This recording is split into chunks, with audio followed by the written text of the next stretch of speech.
department working since 2011 in Objectively. So today we are going to learn about ethical values in a daily life. So what is ethical value and why do we need to learn this ethical values in current generation? So can someone come with what is ethical value?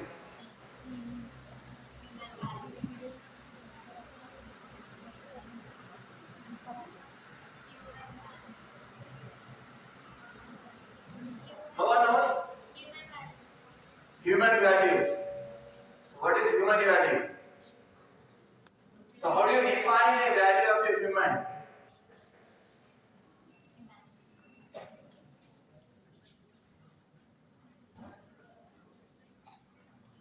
మానవ విలువల్ని మీరు ఎలా define చేస్తారు? అసలు మానవ విలువ అంటే ఏంటిది? నేను ఇక్కడ ఉన్నాను, నా విలువ ఏంటిది? మీరు అక్కడ కూర్చున్నారు, మీ విలువ ఏంటిది? సో నా దగ్గర ఒక మైక్ ఉంది, దీని విలువ ఏంటంటే ఇది ఎందుకు పనిచేస్తుంది? మైక్ మాట్లాడడానికి, లేదా దీని యొక్క కాస్ట్ ఒకటి ఉంటుంది. ఎస్, అయితే స్లైడ్ చేంజర్ ఒకటి ఉంది. స్లైడ్ చేంజర్ యొక్క వాల్యూ ఏంటంటే దీని యొక్క కాస్ట్ ఉంటుంది. What is your value?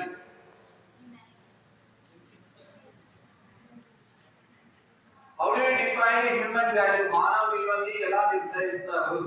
So ఎలా నిర్ణయిస్తాం మేము?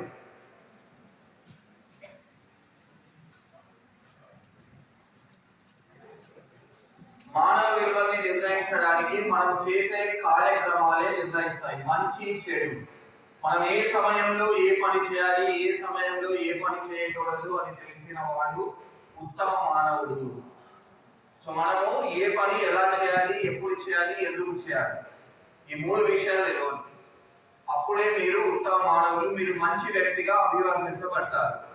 లేదు మీరు సరైన కాలంలో సరైన పని చేయకుండా లేదా ఇతరులకు హాని కలిగించే పని చేసేటట్టయితే మిమ్మల్ని ఏమంటారంటే చెడు వ్యక్తులు అని అంటారు. మనము కాలక్రమేణా ఈ భూమి మీదకి వచ్చిన తర్వాత మన యొక్క తుది శ్వాస వరకు జరిగే ప్రయాణంలో ఎన్నో కార్యక్రమాలు చేస్తుంటాం.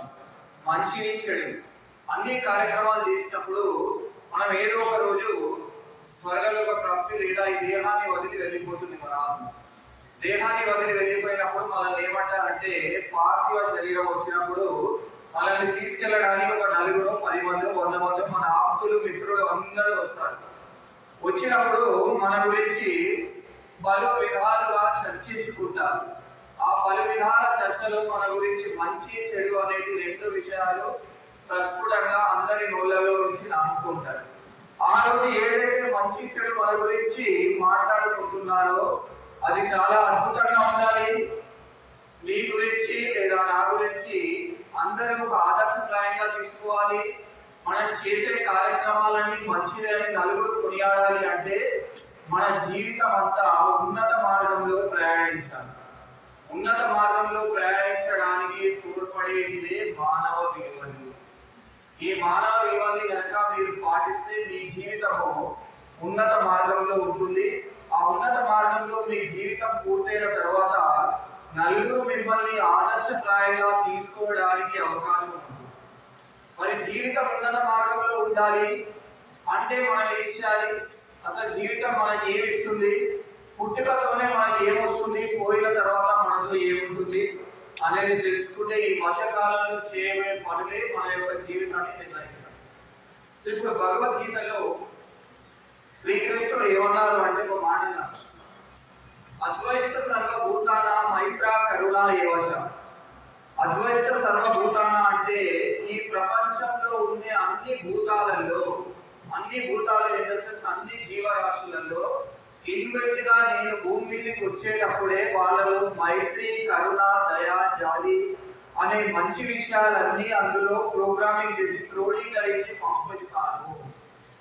సో మన యొక్క ఆత్మ అనేది అనంతమా? ఆత్మ నశించదు కదా, ఆత్మ నశించదు. మనకి ఏం నశిస్తుంది? మనకు ఈ దేహం మాత్రమే నశిస్తుంది. మన దేహం నశించిన తర్వాత మనకు పునర్జన్మ ఉందా లేదా అనేది డిసైడ్ చేసేది ఏంటిది? మనం ఈ జన్మలో చేసే మంచి చెడు కార్యక్రమాలే వచ్చే జన్మ ఉందా లేదా డిసైడ్ చేస్తుంది. వచ్చే జన్మ ఉండకుండా ఉంది, పునర్జన్మ లేదు నాకుని అంటే అప్పుడు ఏమవుతుంది? మనకు మోక్ష మార్గం దొరుకుతుంది. మోక్ష మార్గం దొరకాలి అంటే మనం ఏం చేయాలి? ఈ ఈ జన్మలో మంచి పనులు చేయాలి. అన్ని జన్మలలో కల్లా ఉత్తమమైన జన్మ మానవ జన్మ. ఎందుకు అన్ని జన్మలలో కల్లా ఉత్తమమైన జన్మ మానవ జన్మ? మానవ జన్మకు రెండు క్యారెక్టరిస్టిక్స్ ఉన్నాయి.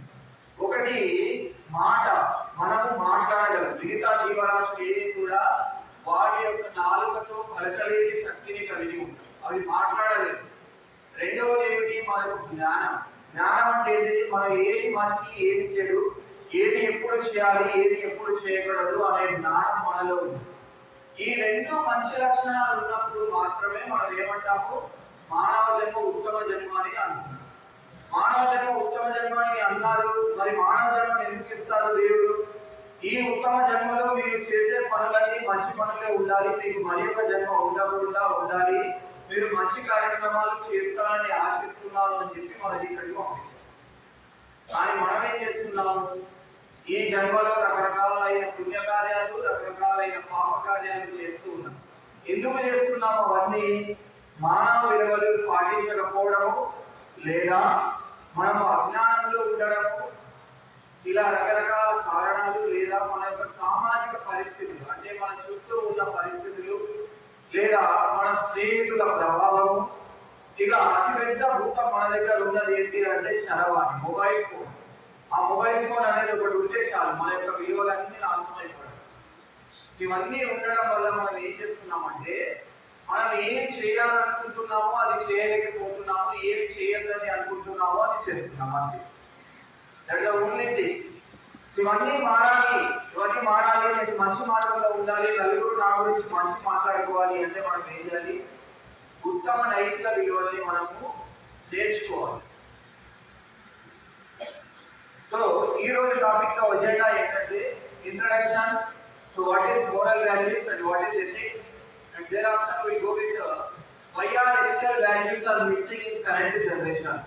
ఈ రోజు మానవ ప్రపంచంలో ఎథికల్ వాల్యూస్ అని మానవ విలువలు ఎందుకు మిస్ అవుతున్నారు?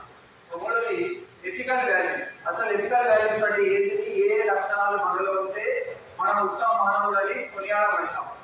So next importance of ethical values. Ethical values యొక్క ప్రాముఖ్యత, మానవ విలువల యొక్క ప్రాముఖ్యత ఏంటి? So introduction. సో ఎథిక్స్ అంటే తెలుగులో మనం నీతి శాస్త్రం అని అంటాం. మనకు రకరకాల శాస్త్రాలు ఉన్నాయి. పురాణ కాలంలో రకరకాల శాస్త్రాలు ఉన్నాయి. ప్రతి శాస్త్రానికి మనకు రూల్స్ అండ్ రెగ్యులేషన్స్ ఉంటాయి. మానవ జీవితంలో కూడా రూల్స్ అండ్ రెగ్యులేషన్స్ ఉన్నాయి. ఆ రూల్స్ అండ్ రెగ్యులేషన్స్ ని మనం ఫాలో అవుతే దానిని మనం ఏమంటామంటే ఎథిక్స్ అని అంటాం. సో ఎథిక్స్ లో కొన్ని రకాలు ఏంటంటే బిజినెస్ ఎథిక్స్. మనం ఒక వ్యాపారం చేస్తే ఆ వ్యాపారానికి సంబంధించిన రూల్స్ అండ్ ఎథిక్స్ ని మనం ఫాలో అవ్వాలి. అంటే నాణ్యమైన వస్తువులని ఇవ్వాలి, ఎక్కువ లాభాన్ని ఆశించకూడదు, డూప్లికేట్ వస్తువులు ఇవ్వకూడదు. ఇలాంటి కొన్ని రూల్స్ అండ్ రెగ్యులేషన్స్ ఉంటాయి. మరియు మనకు ఫ్యామిలీ ఎథిక్స్ అంటే కుటుంబంలో పాటించవలసిన రూల్స్ అండ్ రెగ్యులేషన్స్. తల్లిదండ్రులతో ఎలా మెలగాలి, అక్క చెల్లెలతో ఎలా మెలగాలి, తమ్ముడితో అన్నయ్య వాళ్ళతో ఎలా ఉండాలి, రిలేటివ్స్ తో ఎలా ఉండాలి, ఇలా ప్రతిదానికి మన సెటప్ రూల్స్ అండ్ రెగ్యులేషన్స్ ఉన్నాయి. అలానే మన మానవ జీవితానికి ఉండే రూల్స్ అండ్ రెగ్యులేషన్స్ మనం ఏమంటాం అంటే పర్సనల్ ఎథిక్స్. మన గురించి మనకు ఎటువంటి రూల్స్ అండ్ రెగ్యులేషన్స్ ని ఫాలో అవ్వాలి అనే దానిని మనం ఏమంటామంటే పర్సనల్ ఎథిక్స్. అవన్నీ వచ్చేసి మన ఎథికల్ వాల్యూస్ అనే అంటారు, ఎథిక్స్ అనే అంటారు. ఇప్పుడు ఇందులో మోరల్ ఎథిక్స్ అంటే ఏంటి? నైతిక విలువలు. నైతిక విలువలు అంటే ఈ వ్యక్తులు పర్సనల్ గా ఎటువంటి విలువలు కలిగి ఉన్నాయి అనేది మోరల్ ఎథిక్స్. ఈ మోరల్ ఎథిక్స్ కి అడ్వాన్స్ ఫామ్ మనకు వచ్చు. Excellence of moral ethics. వచ్చు అంటే ఏంటిది? మీలో మంచి విలువలు కనుక ఉంటే దానిని మనం ఏమంటామంటే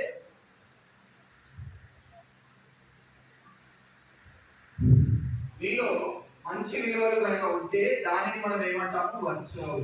అంటే మీలో సద్గుణాలు ఉన్నాయి, అయిన మీరు ధర్మ మార్గంలో ఉన్నారు అనే దానిని మనం ఏమంటాము? వచ్చు అని అంటాం. ఈ సద్గుణాలు ధర్మ మార్గాన్ని మనము పురాణాలలో ఇద్దరు మహాపురుషులు మనల్ని బాగా నూరిపోశారు.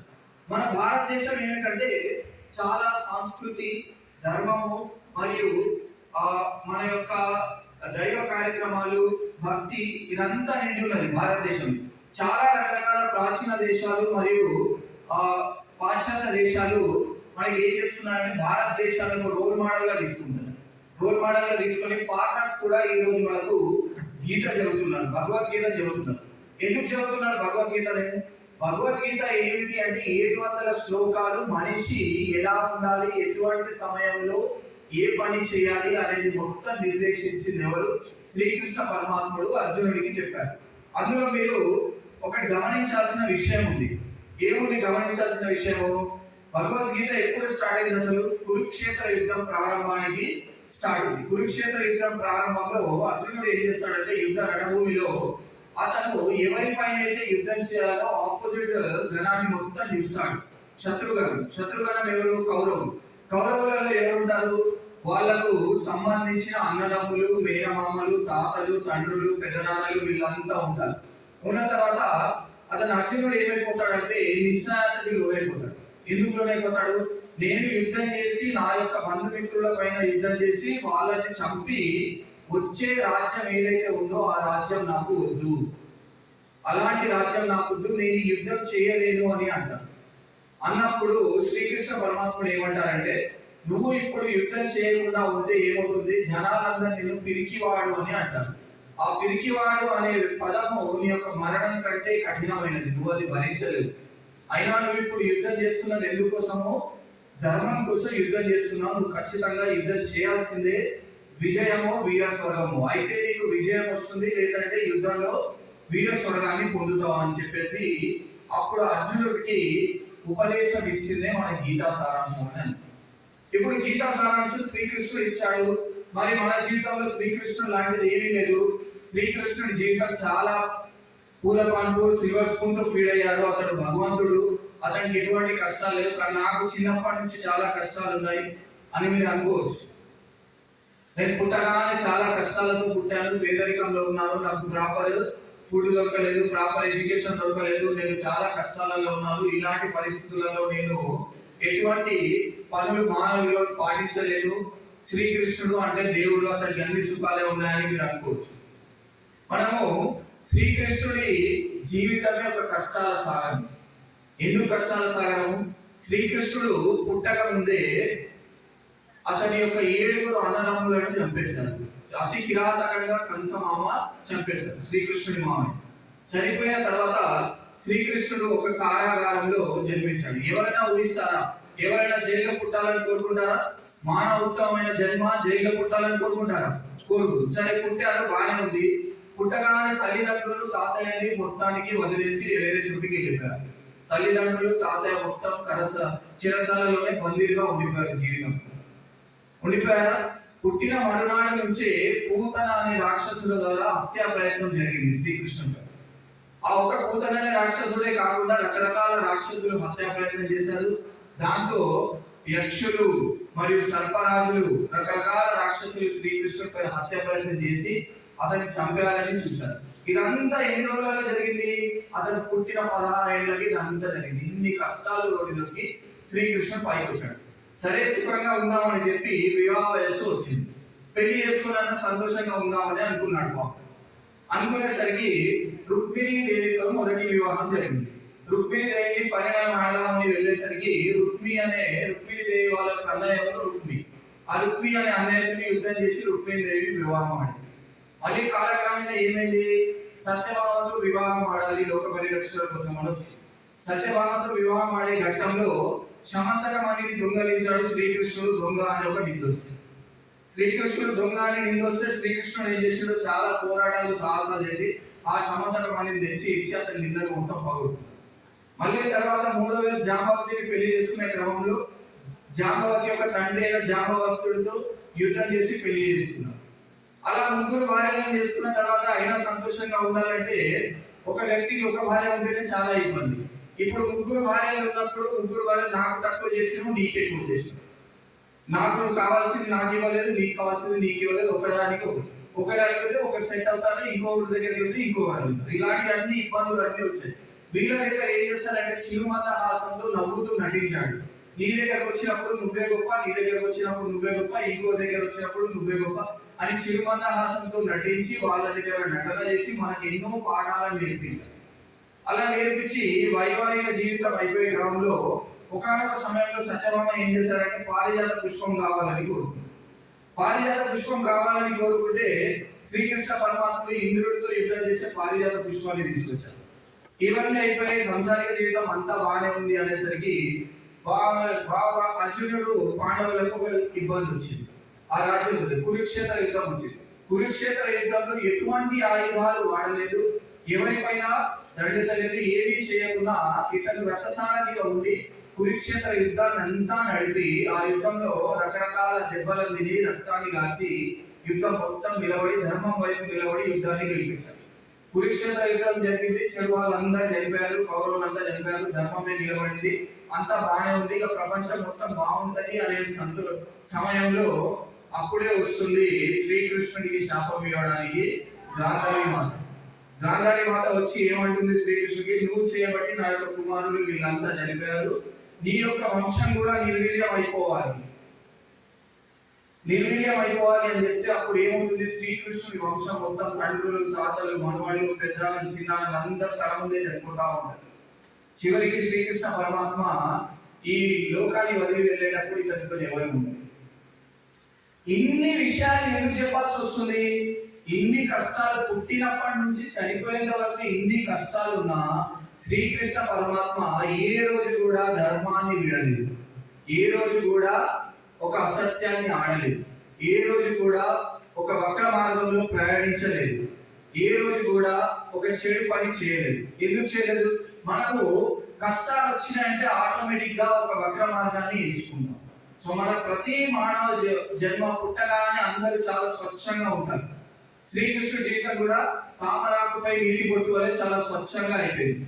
మన జీవితం కూడా పుట్టగానే అలానే ఉంటుంది. కానీ మనకు కాలక్రమేణా మనం ఎదిగే కొద్దీ మనలో ఒక అరిషడ్ వర్గాలు అనేవి వచ్చేస్తాయి. వాటిని మనం ఏమంటామంటే కామ, క్రోధ, లోభ, మోహ, మద, మాత్సర్యం. ఈ అరిషడ్ వర్గాలే మన చేతిలో వచ్చి మన యొక్క మనసులో వచ్చి మన యొక్క బ్రెయిన్ అనే చిప్పుని మొత్తం నాశనం చేసేసి అప్పుడు ఏం చేస్తామంటే మనము తప్పుడు దారిలో నడిచే అవకాశాన్ని అవి సృష్టిస్తాయి. ఇవి అరిషడ్ వర్గాలు మన మెదడులో వచ్చినప్పుడు మనం తప్పుడు దారిలో వెళ్ళకుండా మంచి దారిలో వెళ్తేనే అప్పుడు మన మానవ జీవితం అనేది సార్థకమైంది అని అర్థం. అప్పుడు మనం నైతిక విలువలు, మానవ విలువల్ని పాటిస్తున్నాము అని అర్థం. అసలు కామ, క్రోధ, లోభ, మోహ, మద, ఆశ్చర్యం అంటే ఏంటి? కామము కోరిక అంటే నాకు ఇది కావాలి, ఏదో ఒక వస్తువుని తీసుకుంటే నాకు ఇది కావాలి, కోరిక. సో ఏదైనా వస్తువు మనం ఇస్తే ఏమవుతుంది, మనకు కోరిక కావాలంటే ఒక వస్తువు దొరికింది అంటే మనం ఏం చేస్తాము, సంతోషంగా తీసుకుంటాం. దొరకలేదంటే దానికి ఒక అడ్డదారులు వేసుకుంటాం. ఏ రకంగా అది దొరుకుతుంది, అది మంచిగా కావచ్చు, చెడైనా కావచ్చు, నాకు ఆ వస్తువు కావాలంటే. క్రోధం ఒకవేళ దొరకలేదంటే మనకి ఏమొస్తుంది, కోపం వస్తుంది. కోపం వల్ల ఏం చేస్తాం, ఆపోజిట్ పర్సన్ ని మనం హర్ట్ చేసే అవకాశాలు ఎక్కువ ఉంటాయి. తిట్టడము, కొట్టడము, దూషించడము ఇలాంటి అన్ని వచ్చేస్తాయి. క్రోధం వస్తుందా? మోహం అంటే ఏంటిది? లోభం అంటే ఏంటిది? గ్రీడీ, అత్యాశ. లోభం తర్వాత వచ్చేది ఏంటిది? మోహం. గ్రీడీ, అత్యాశ వల్ల ఏమవుతుంది, మనము ఒకటి చేద్దామంటే ఇంకోటి చేద్దామంటే ఇంకోటి. సపోజ్ మనకి ఏదన్నా ఒక చెడు వ్యసనం వచ్చింది అనుకోండి. సపోజ్ ఇప్పుడు పేకాట ఆడుతూ ఉంటారు. పేకాట ఆడడం అనేది ఒక చెడు వ్యసనం. పేకాటలో ఏమవుతుంది, మొట్టమొదటిసారిగా కొన్ని డబ్బులు వచ్చాయి, అతనికి ఒక ఆనందం అయిపోతుంది. తర్వాత ఏమవుతుంది, ఒకవేళ ఒక 10,000 రూపాయలు పోయినాయనుకోండి. అప్పుడు మనం ఏం చేస్తామంటే నాకు పోయిన 10,000 నీకు 20,000 సంపాదిస్తాను ఇంకా ఆడతాం, అప్పుడు ఇంకా అవుతుంది. సో మనం ఇప్పుడు పేకాటే ఆడట్లేదు, కానీ మనం చాలా మంది విద్యార్థులు ఈ కాలం జనరేషన్ పిల్లలు ఏం చేస్తున్నారంటే ఆన్లైన్ క్రికెట్ IPL మ్యాచ్ వచ్చిందంటే మనం బెట్టింగ్ కట్టేసి 10 రూపాయలు పోయినా రేపు 20 రూపాయలు ఖచ్చితంగా వేస్తా, రేపు RCB మ్యాచ్ ఉంది, కోహ్లీ ఆడతాడు, ఖచ్చితంగా గెలుస్తుంది, అంతే, నేను 20 రూపాయలు తెస్తాను, మళ్ళీ ఆడు. అది అయిపోయిందంటే రేపు కూడా పోయిందంటే రేపు CSK మ్యాచ్ ఉంది, ధోని ఖచ్చితంగా 6 కొడతాడు, శివం దుబే మస్తు ఫామ్ లో ఉన్నాడు, చూసుకో రేపు ఎట్లయితే చూద్దాం, మనం ఖచ్చితంగా నేను గెలుస్తాను. దీన్ని ఏమంటామంటే అత్యాశ. మన వల్ల కాని విషయాల గురించి మనం ఆశపడి అత్యాశపడి మన కష్టాలను కొని తెచ్చుకుంటాం. తర్వాత ఏముంది? మోహం అంటే అటాచ్మెంట్, ఇతరుల పైన ఆకర్షణ. ఆకర్షణ వల్ల కూడా మనకు చాలా రకరకాల ఇబ్బందులు వస్తాయి. ఇప్పుడు ఈ వయసులో మీకు ఆకర్షణ వస్తుంది. ఒక అబ్బాయిని చూడగానే అమ్మాయికి, ఒక అమ్మాయిని చూడగానే ఒక ఆకర్షణ వస్తుంది. ఈ ఆకర్షణ వల్ల ఏమవుతుంది, దాని పర్యావసనాలు ఏముంటాయి ఏంటి అనేది ఏమి తెలియదు. దాని యొక్క పర్యావసనాలు ఏముంటాయి, ఫ్యూచర్ తర్వాత ఏం జరుగుతుంది అనేది ఏమీ ఉండదు. ఆకర్షణ వల్ల మనం చేయరాని అన్ని తప్పులన్నీ చేసేస్తాము. మొత్తం జరిగిపోయిన తర్వాత అయ్యో నా జీవితం ఇలా అయిపోయిందే అని ఏడుస్తుంది. అది జరగకముందే మరి మనం జాగ్రత్తగా పడాలి. మనం ఇతరులకు వెళ్ళకూడదు, ఈ పని చేయకూడదు, ఈ పని చేయడం వల్ల నాకు ఇబ్బందులు వస్తాయి అనేది ఏమైనా ఉందా అంటే లేదు. మోహం తర్వాత మదం, ఈగో, అహంకారం. మదం అంటే అహంకారం. అంతా నాకే తెలుసు, నేను ఏదైతే చెప్తున్నానో అది మాత్రమే సత్యము, మిగతాదంతా అసత్యం. ఆర్గ్యుమెంట్. ఇద్దరు ఫ్రెండ్స్ ఉంటారు, ఇది తప్పు అంటే అది కాదు తప్పు, నీకేం తెలియదు, నాకే తెలుసు, మొత్తం నీకేం తెలుసు, నువ్వేం చూసినావు ఇవన్నీ, నేను ఇవన్నీ చాలా చూసినా, దీనివల్ల ఎంతో లాభం ఉంటుంది, నాకు ఎంతో మానసిక ఆనందం వస్తుంది. మానసిక ఆనందం వస్తుంది కానీ దాని తర్వాత వచ్చే పర్యవసనాలు ఎవరో ఆలోచిస్తారు. మత్సర్యం, ఇది కూడా అహంకారం. ఇవన్నీ 6 అరిషత్వాలు ఏవైతే ఉన్నాయో ఇవన్నీ వదిలేస్తే మన యొక్క మానవ జీవితం అనేది ఉత్తమంగా ఉంటుంది. సో అసలు ఈ ఎథికల్ వాల్యూస్ మన జీవితంలో ఎందుకు లోపిస్తున్నాయి? సో మనం పుట్టగానే చాలా స్పష్టంగా మంచి వ్యక్తులుగా పుట్టాము, మంచి ప్యూర్ హార్ట్ తో పుట్టాము. అయినా మనలో ఈ ఎథికల్ వాల్యూస్ ఎందుకు పోతున్నాయి, కాలక్రమేణా మనం ఇలా ఎందుకు మారుతున్నాము అనేది అంటే ఇక్కడ కొన్ని పాయింట్స్ లిస్ట్ అవుట్ చేశాము. యాంత్రిక జీవనం, చిన్న కుటుంబ నేపథ్యం, న్యూక్లియర్ ఫ్యామిలీస్. మన పూర్వకాలంలో ఉమ్మడి కుటుంబాలు అనేవి ఉండేవి. ఆ ఉమ్మడి కుటుంబాలు ఏం చేసేవి, అమ్మమ్మలు, నానమ్మలు, తాతయ్య, పెద్దమ్మ, పెద్దనాన్న, చిన్నాన్న అందరు ఒకటే దగ్గర అందరు కలిసి ఉండేవాళ్ళు. అందరు కలిసి ఉండేవాళ్ళు అయితే మనం ఏం చేసేవాళ్ళము, ఈ ఒక పిల్లవాడికి మనం ఎక్కువ ప్రేమ చేసేది ఎవరు, తాతయ్య, అమ్మమ్మ లేదా అమ్మ, నాన్న, ఈ నలుగురు మాత్రం ఎక్కువ ప్రేమ చేస్తారు. మిగతా పెద్దనాన్న, చిన్నాన్న వాళ్ళు ఏం చేస్తారంటే వీళ్ళు ఏ దారిలో వెళ్తున్నారు, వీళ్ళు మంచి దారిలో వెళ్తే మెచ్చుకోవడం, చెడు దారిలో వెళ్తే తిట్టడం, ఇలాంటి 2 చేసుకోవాలి. సో ఇప్పుడు ఈ కాలంలో ఏమైంది, న్యూక్లియర్ ఫ్యామిలీస్. ఫ్యామిలీలో ఒక 4 మాత్రమే ఉంటున్నారు, అమ్మ, నాన్న, 2 పిల్లలు. ఈ న్యూక్లియర్ ఫ్యామిలీస్ ఉండడం వల్ల మనకి ఇబ్బంది ఏం జరుగుతుంది, ఏది మంచి ఏది చెడు అని చెప్పడానికి అవకాశం లేకుండా పోతుంది. ఇంకో రెండో విషయం ఏమైపోతుంది, మనకి ఇప్పుడు ఏదైనా ఒక చెడు పని చేసినప్పుడు అమ్మ నాన్నలు ఎవరైనా తిట్టారనుకోండి, మీరు మనస్పర్ధ చేసుకోవడం, ఉన్నదే 2 పిల్లలు, మళ్ళీ వీడు ఏమైనా చేసుకుంటే నాకేమవుతుందో అని వాళ్ళకు భయము. పోనీ మీరు ఏదైనా తప్పు పని చేస్తున్నారని ఏదైనా ఉపాధ్యాయులు మిమ్మల్ని శిక్షించారనుకోండి, తీసుకెళ్ళి మీ అమ్మ నాన్న చెప్పడము, మీ అమ్మ నాన్న వచ్చి మమ్మల్ని మాట్లాడడం, మాకు ఉన్నదే 2 పిల్లలు, వాడు చదవకు ఏమనకండి అని. సో ఇవన్నీ ఏమవుతున్నాయంటే it will cause you to follow the unethical values. మానవ విలువల్ని ఫాలో చేయకుండా ఉండడానికి ఇది ఒక రీజన్. రెండో రీజన్ ఏంటి, పిల్లల పెంపకంలో సరైన నిర్వహణ లేకపోవడం. నేను ఇందాక చెప్పాను, పిల్లల పెంపకంలో సరైన నిర్వహణ లేకపోవడం ఇన్ ద సెన్స్ పెద్ద చిన్న ఎవరు లేదు చూడడానికి.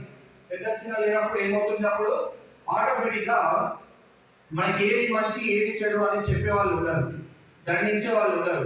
దండించే వాళ్ళు లేకుంటే ఆటోమేటిక్ గా మనం ఏం చేస్తాము, చెడు దారిలో ప్రయాణించడానికి ఎవరు ఏం చెప్పట్లేదు, నేను వెళ్ళే దారే ఆనందంగా ఉంది, చాలా సంతోషంగా ఉంది, ఈ దారిని నేను తీసుకుంటాను అని అంటారు. ఆ దారి ఏమవుతుంది, వెళ్తూ వెళ్తూ కాలక్రమేణా ఏదైతే చెడు అనేది ఉంటుందో ముందు చాలా తీయగా ఉంటుంది, దాని తర్వాత వచ్చే ఫలితాలు ఏవైతే ఉంటాయో అవి చాలా చేదుగా ఉంటాయి. ఎప్పుడైతే ఆ చేదు ఫలితాలు మన దగ్గరికి వస్తాయో అప్పటికి పుణ్యకాలం అంతా అయిపోతుంది.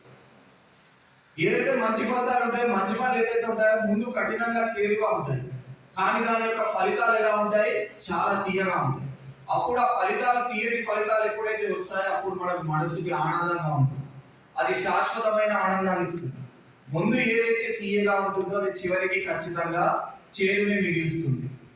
తర్వాత ఏముంది, సహచర బృందం యొక్క ప్రభావం, peer influence of peer group. Peer group in the sense సహచరులు, మీ యొక్క మిత్రుల ప్రభావం. నేను ఇంటి నుంచి వచ్చేటప్పుడు నాకు ఏమీ తెలియదు, నేను చాలా ఉత్తమమైన విద్యార్థిగా వచ్చాను, నేను స్కూల్ టాపర్. ఇంటికి రాగానే 4 మిత్రులు కలిసారు. ఆ 4 మిత్రుల్లో 2 ఎలాంటి వాళ్ళు అంటే వాడు అన్ని పనులు తెలుసుకోండి, నాకు తెలియనివన్నీ తెలుసు. వాడు ఏం చేస్తాడు, డైలీ ఒక ట్యూషన్ అయితే రోజు కొంచెం నాలెడ్జ్ నాలో ఇన్పుట్ చేస్తూ ఉంటాడు. ఇలా చేయాలి, ఇలా చేయాలి, ఇలా చేస్తే ఇలా ఉంటుంది, అలా చూడాలి, ఇలా చేయాలి, ఈ వెబ్సైట్ చూడాలి, ఆఫ్ చేయాలి, లేకుంటే స్నాప్చాట్ లో ఫిల్టర్ పెట్టాలి, లేదంటే మనము మూవీ రూల్స్ లో నుంచి మూవీ డౌన్లోడ్ చేయాలి, ఫేస్బుక్ లో రీల్స్ తయారు చేయాలి, ఈ డ్రెస్ వేసుకుంటే ఇలా కనిపిస్తాం, ఆ డ్రెస్ వేసుకుంటే ఇలా కనిపిస్తాం. ఇవన్నీ ఏం చేస్తాయంటే చెడు వ్యసనాలు అన్నట్టు. ఇవన్నీ ఎక్కడి నుంచి వస్తాయి? మన వాళ్ళ దగ్గర నుంచే వస్తాయి. సహచర బృందం. అందుకే పెద్దవాళ్ళు ఏమన్నారంటే, నీ గురించి నువ్వు ముందు చెప్పకు, నీ ఫ్రెండ్ గురించి చెప్పు. నీ ఫ్రెండ్ గురించి చెప్తే నీ గురించి నేను చెప్తాను. When you explain about your friend, I will explain about you. Yes? అందుకే మన ఫ్రెండ్స్ ని ఎప్పుడైతే ఏర్పరచుకుంటామో ఆ ఫ్రెండ్ అనేవాడు ఎలా ఉండాలి? ఫ్రెండ్షిప్ చేసేటప్పుడు ఏం చేయాలి? అసలు ఫ్రెండ్ ని ఎలా ఎంచుకోవాలి? మనం ఫ్రెండ్ ని ఎంచుకునే ముందు చాలా జాగ్రత్తగా ఆలోచించాలి. 1కి 10 సార్లు. ఒక్కసారి స్నేహితుడిని ఎంచుకొని మీరు స్నేహితం చేశారంటే అది దాంపత్యానికి సమానం. వాడిలో మంచి లక్షణాలు కనిపించచ్చు, చెడు లక్షణాలు కనిపించచ్చు, ఏమైనా జరగచ్చు. వీలైతే ఆ చెడు లక్షణాలను మార్చడానికి ప్రయత్నించాలి, కానీ స్నేహితుడిని మాత్రం వదులుకోవద్దని చెప్తారు. సో స్నేహితుడిని ఎంచుకునేటప్పుడే వాడి చెడు దారిలో పోతే మనం వాడిని చెడు దారిలో పోకుండా మార్చడానికి ప్రయత్నించే వాడే ఉత్తమమైన స్నేహితుడు. అంతేగాని వాడి చెడు దారిలో పోతున్నాడంటే వాడితో పాటు మనం కూడా నడిచాలంటే జీవితం అంతా ఇక ముళ్ళవాడి. ఇక రోజు ముళ్ళు గుచ్చుతూనే ఉంటాయి కాలికి, మనం తీసుకుంటూనే ఉండాలి, ఏడుస్తూనే పోవాలి, అంతే. నెక్స్ట్ లింగ వివక్ష, జెండర్ బయాస్. లింగ వివక్ష అంటే ఏంటి? అబ్బాయిలు మాత్రమే ఈ పనులు చేయగలరు, అమ్మాయిలు పనులు చేయరు. లేదంటే అమ్మాయి మాత్రమే ఈ పనులు చేయగలరు, లేదా అబ్బాయిలు చేయరు. లేదంటే అమ్మాయిలకు కొన్ని రిస్ట్రిక్షన్స్ ఉంటాయి, అబ్బాయికి ఏం రిస్ట్రిక్షన్స్ ఉండవు. అసలు రిస్ట్రిక్షన్స్ ఉండాల్సింది ఎవరికి అంటే ఈ కాలంలో ఇద్దరికి ఉండాలి రిస్ట్రిక్షన్. తప్పు జరిగినప్పుడు ఏమవుతుంది? ఇద్దరు 2 చేతులు కలిస్తేనే మనకు చప్పట్లు అవుతాయి. అమ్మాయి అబ్బాయి ఇద్దరు కలిసి చేస్తే తప్పు అవుతుంది. ఎవరు చేసినా తప్పే. సో ఇద్దరికి ఉండాలి, ఇద్దరికి కొన్ని రిస్ట్రిక్షన్స్ ఉండాలి, ఇద్దరు జాగ్రత్తగా ఉండాలి. అలా ఉన్నప్పుడే మన ప్రపంచంలో అవాంఛనీయ సంఘటనలు జరగకుండా ఉంటుంది.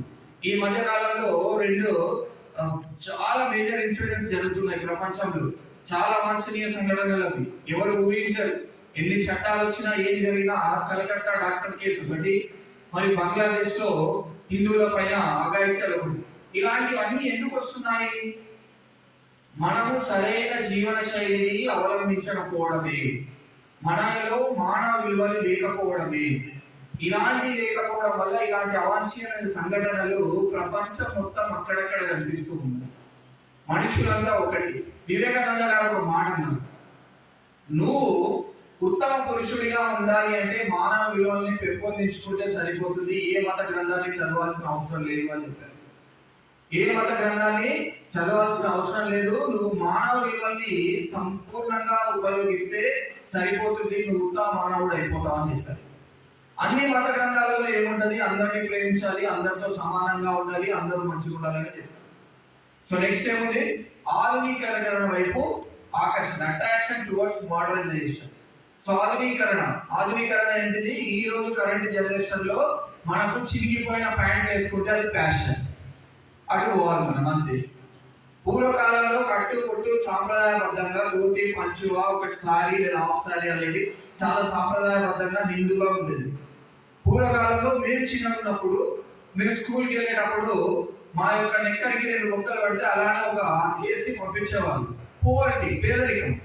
అప్పుడు నెక్కర్ కొనియడానికి మా వాళ్ళకి స్తోమత లేకుంటే అలానే మేము స్కూల్కి వెళ్ళాము, అలానే చదువుకున్నాం అయిపోయింది. ఇప్పుడు విపరీతమైన వింత పోకడలు ఎలా ఉన్నాయంటే, కొత్త బట్టకి ముందు బొక్కలు ఉన్నాయా లేదా అని చూసుకోవాలి. బొక్కలు ఉంటే అది ఫ్యాషన్, లేకుంటే ఫ్యాషన్ కాదు, అది నచ్చదు. టార్న్ జీన్స్ ఏం రాదు అంటే టార్న్ జీన్స్ వేసుకుంటేనే ఫ్యాషన్, లేకుంటే లేదు.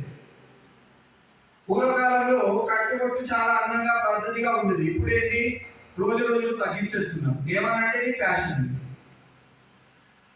అలా చేయడం వల్ల ఏమవుతుంది? ఆధునిక మోడల్ సెల్ ఫోన్లు, మాస్ మీడియా ప్రభావం. ఇక నెక్స్ట్ వచ్చేది మన యొక్క పంచభూతాలు. ఏమేమి ఉన్నాయి మన పంచభూతాలు? గాలి, నీరు, ఆకాశం, ఇంకా అగ్ని, భూమి. ఇవి పంచభూతాలు. ఇది లేకుంటే మనం బతకలేదు. కానీ ఇప్పుడు ఈ పంచభూతాలలో ఇంకో 6వ భూతం జమైంది, అదే మొబైల్. ఈ పంచభూతాలలో ఏదో ఒక భూతం లేకున్నా మనం బతికేచ్చాము, కానీ మొబైల్ ఫోన్ లేకుంటాడు మాట్లాడలేదు. 24 గంటలలో మనము 14 గంటలు లేదా 16 గంటలు ఆ స్క్రీన్ చూస్తూనే ఉండాలి. దాంట్లో ఒక డిజిటల్ వెల్బీయింగ్ అని ఒక సెట్టింగ్ ఉంటుంది. మీరు రోజు పడుకునేటప్పుడు మీ యొక్క మొబైల్ ఫోన్ ని ఎంతసేపు చూసారో అని చెప్తుంది. డిజిటల్ వెల్బీయింగ్, ఎన్నిసార్లు మీరు అన్లాక్ చేశారు, ఎంతసేపు మొబైల్ ఫోన్ చూశారు, అందులో ఏ యాప్ని ఎంతసేపు వాడారో అదంతా ఉంటుంది. సో ఈ మాస్ మీడియా ప్రభావం ఏం చేస్తుందంటే మనకి ఏదైనా ఒక మంచి విషయం కానీ చెడు విషయం కానీ చాలా తొందరగా స్ప్రెడ్ చేసేస్తుంది. ఇప్పుడు వాట్సాప్ గ్రూప్ అనేది పూర్వకాలంలో నేను ఏదైనా ఒక మంచి విషయం చెప్పాలి అంటే మా యొక్క బంధువులకు లేక మిత్రులకు ఎవరికైనా ఏదైనా చెప్పాలి అంటే అప్పుడు నేను ఏం చేసేవాడిని, ఎవరో ఒకరు వాళ్ళ ఊరికి వెళ్ళాలి. ఊరికి వెళ్తేనే ఇక్కడ ఉన్న సమాచారం అక్కడికి చేరేది, లేకుంటే సమాచారం చేరేది కాదు. నేను 8th క్లాస్ నుంచి హాస్టల్లో ఉన్నాను. 8th నుంచి పీజీ 14 ఇయర్స్ ఉన్న హాస్టల్. నేను ఎప్పుడన్నా మా అమ్మ వాళ్ళతో మాట్లాడాలి అంటే ఒక చిన్న పత్రం రాస్తామండి, లెటర్. ఆ లెటర్ 3 రోజులకు మా ఇంటికి వెళ్ళి మళ్ళీ అక్కడి నుంచి పోచంపడికి రావడానికి మళ్ళీ 3 రోజులు. సో వారం రోజులు అయితే అక్కడి సమాచారం ఇక్కడికి, ఇక్కడ సమాచారం అక్కడికి చేరేది. కొన్ని రోజుల తర్వాత ఏమైంది, టెలిఫోన్లు వచ్చింది. టెలిఫోన్లలో మనము నిమిషాలలో పరస్పరం మాడి. ఇప్పుడు ఏమైంది, మొబైల్ ఫోన్ వచ్చింది. ప్రతి విషయము 1-to-1 కమ్యూనికేషన్ లేదు. ఇప్పుడు కమ్యూనికేషన్ ఏమైపోయిందంటే 1-to-many అయిపోయింది. ఒకరు చెప్తే వాట్సాప్ గ్రూప్ లో 200 మంది చూస్తారు ఆటోమేటిక్గా. ఇప్పుడు 1-to-1 communication some extent it's good because they nose only 1 person knows about himself. కానీ ఇప్పుడు 1-to-many కమ్యూనికేషన్ అయిపోయిన తర్వాత ఏమైపోయిందంటే నేను ఏదైనా ఒక సందేశం పెట్టినా అంటే సందేశం ఒక సమూహంలో వేసేదాను, ఒక గ్రూప్ లో వేసేదానంటే ఆల్మోస్ట్ అందరికి రీచ్ అయిపోతుంది. అందరికి రీచ్ అయినప్పుడు ఏమవుతుంది, ఇంపార్టెంట్ ఇక్కడ అందరికి రీచ్ అవుతే దాన్ని అందరు ఒకే రకంగా ఆస్వాదిస్తారనే సంవ్యాపన అనేది చాలా తక్కువ.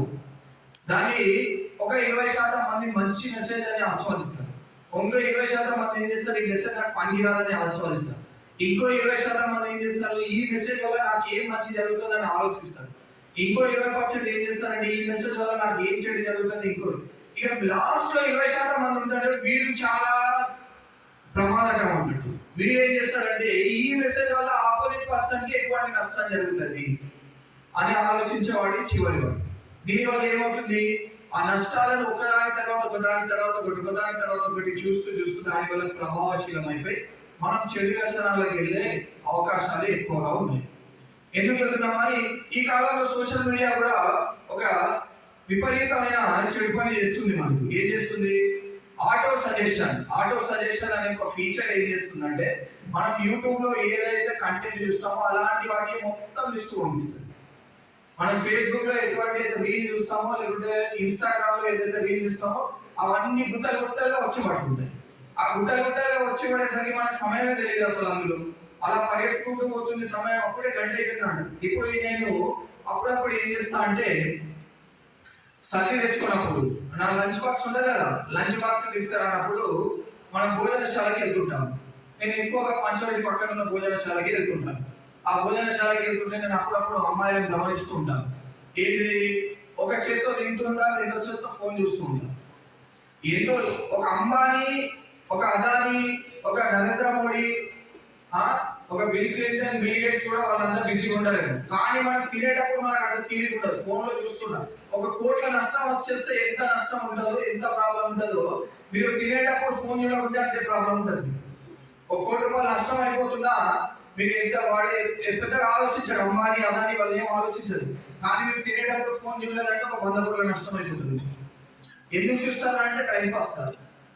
తిండి తినడానికి ఒక ప్రకృతి, ఒక మంచి మీకు ఒక ఎన్విరాన్మెంట్ సెట్ చేసి మీకు ఒక కంచెం ఇచ్చి అందులో 4 రకాల పదార్థాలు పెట్టి ప్రశాంతంగా ఒక 20 నిమిషాలు తిని ఆత్మని సంతృప్తి పరచడం నాన్న అంటే ఆ టైంలో కూడా మనం ఏం చేస్తామంటే ఒక చిన్న చరవాణి అనే ఒక భూతాన్ని పట్టుకొని ఆరో భూతంతో మనం కాలక్షేపం చేస్తూ ఆ తిని మనం ఒంటికి తగలగలిగి.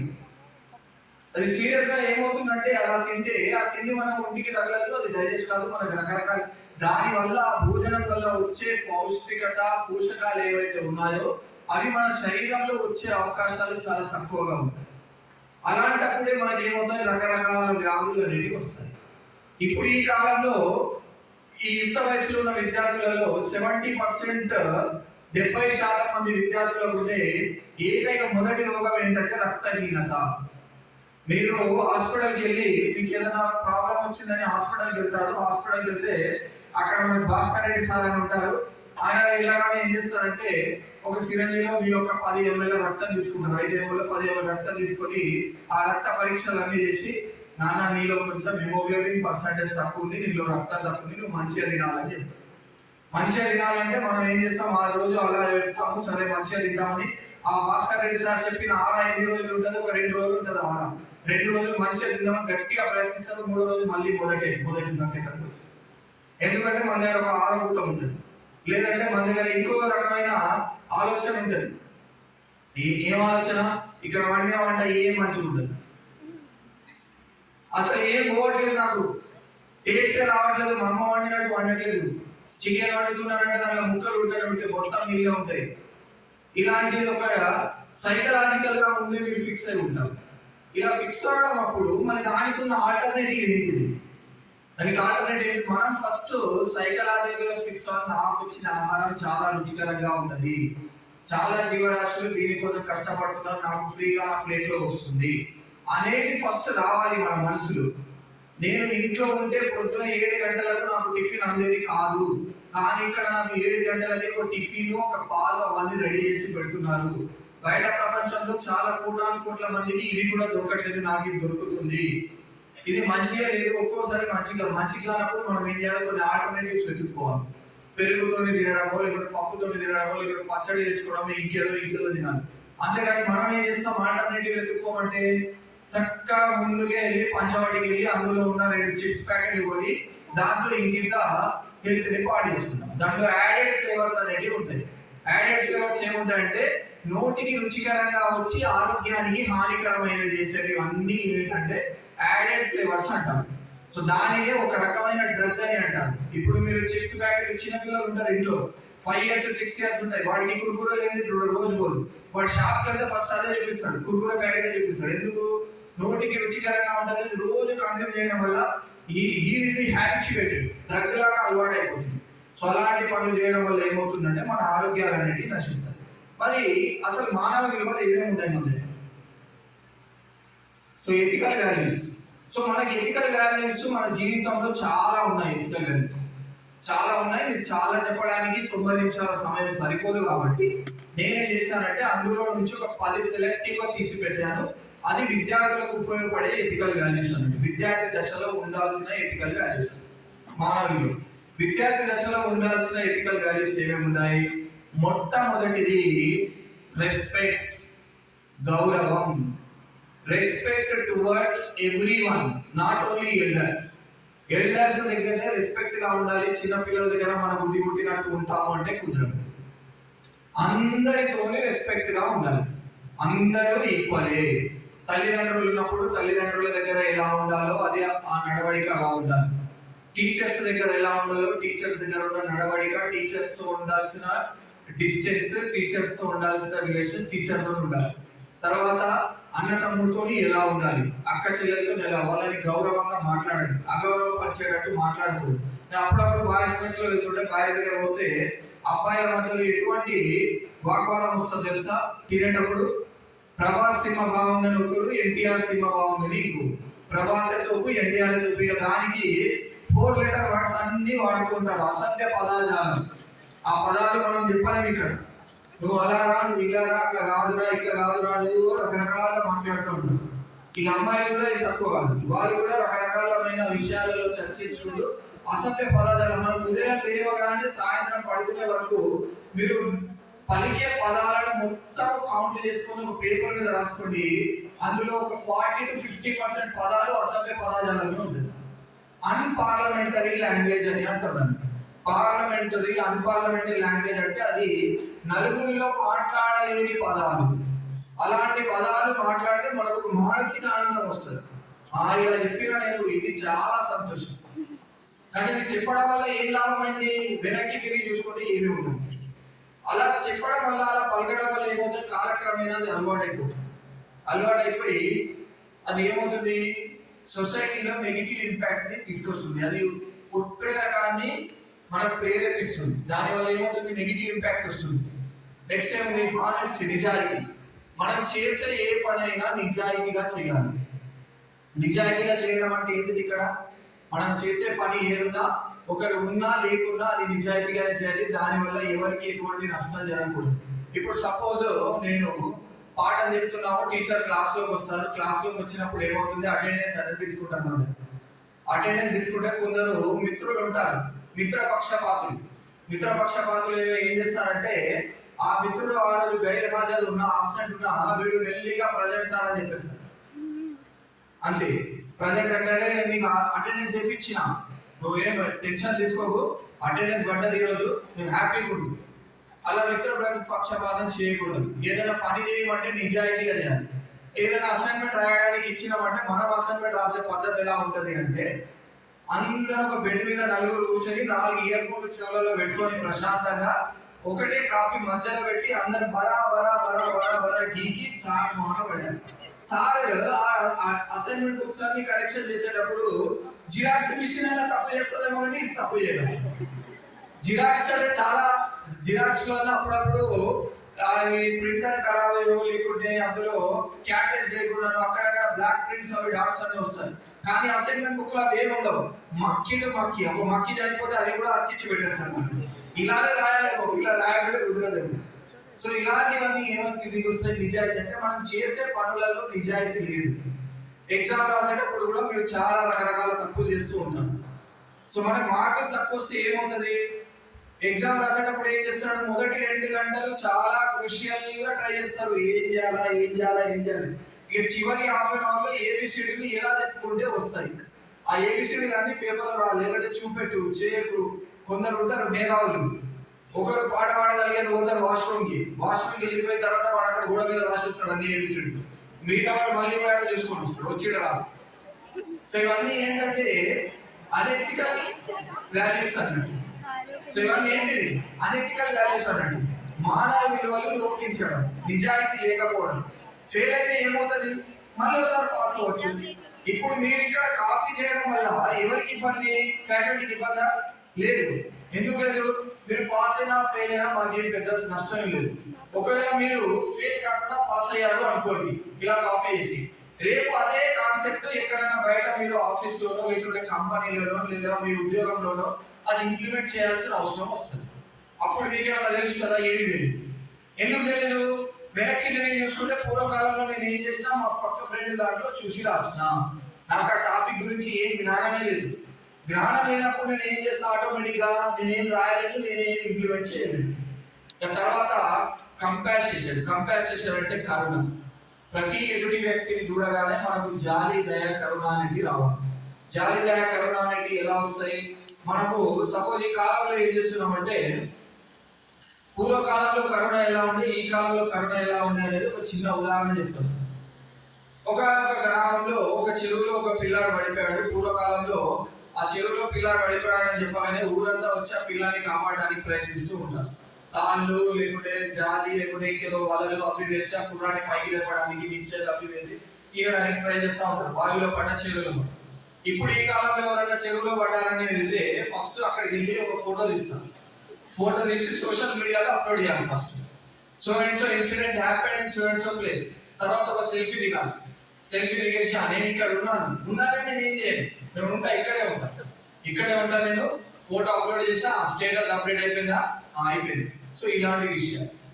లేదంటే రోడ్డు మీద ఎవరైనా మనకు నిస్సహాయ స్థితిలో కనిపిస్తే వాడిని చూసి హేళనగా వెళ్ళిపోవడము, వాడికి హెల్ప్ చేయకపోవడము, అలాంటి విషయాలు అనేవి మనం చేయకూడదు. ఎవరైతే మనం ఒకటి గుర్తుంచుకోండి, చాలా జాగ్రత్తగా వినాల్సిన విషయం ఇది. ఎవరైతే మనకు సహాయం అని మన దగ్గరికి వస్తుందో అంటే దాని యొక్క మీనింగ్ ఏంటి, అతని వల్ల కాదు అని మన వల్ల అవుతుంది అనే ఆలోచనతోనే మనకు సహాయం అడగడానికి వస్తుంది. సో మీరు అప్పుడు ఏం చేయాలి, మీ వల్ల అయితే ఇమ్మీడియట్ గా సహాయం చేశారు. ఒకవేళ మీ వల్ల కానప్పుడు ఏం చేయాలి, సహాయం చేయడానికి ప్రయత్నించాలి వేరే వాళ్ళని. అప్పటికీ కాలేదు అంటే 3వ పద్ధతి క్షమించడం అని అడగాలి. నువ్వు నాతో ఎన్నో ఆశతో నా దగ్గరకు వచ్చావు, కానీ నేను నీకు ఎటువంటి సహాయం చేయలేకపోతున్నా అని క్షమించమని అడగాలి. అంతేకాని మనం వాటిని చూసి చీదరించుకోవడము, కోప్పడము, నాకు కాదని డైరెక్ట్గా చెప్పేయడము, ఇలాంటివన్నీ మంచి లక్షణాలు కావు. ఇక హార్డ్ వర్క్ అంటే ఏంటి, కృషి. మనము ఏదైతే చేస్తామో హార్డ్ వర్క్, మనం ఏ పని చేసినా ఎలా చేయాలి, మనము హార్డ్ వర్క్ తో చేయాలి. హార్డ్ వర్క్ తో చేస్తే దాని యొక్క రిజల్ట్ ఎలా ఉంటుంది, ఫ్రూట్ఫుల్ రిజల్ట్ అనేది ఉంటుంది. సో హార్డ్ వర్క్ ఎలా చేస్తాం మనము? మనకెందుకు హార్డ్ వర్క్ ఎందుకు ఉపయోగం? సో మనం చదివేటప్పుడు హార్డ్ వర్క్ చేయాలా చేయదా? ఏ పని చేసినా మనం డెడికేషన్ గా ప్యాషనేటెడ్ గా చేయాలి. హార్డ్ వర్క్ చేయడం అంటే ఏంటిది? చెప్పండి, ఏంటిది హార్డ్ వర్క్ చేయడం అంటే?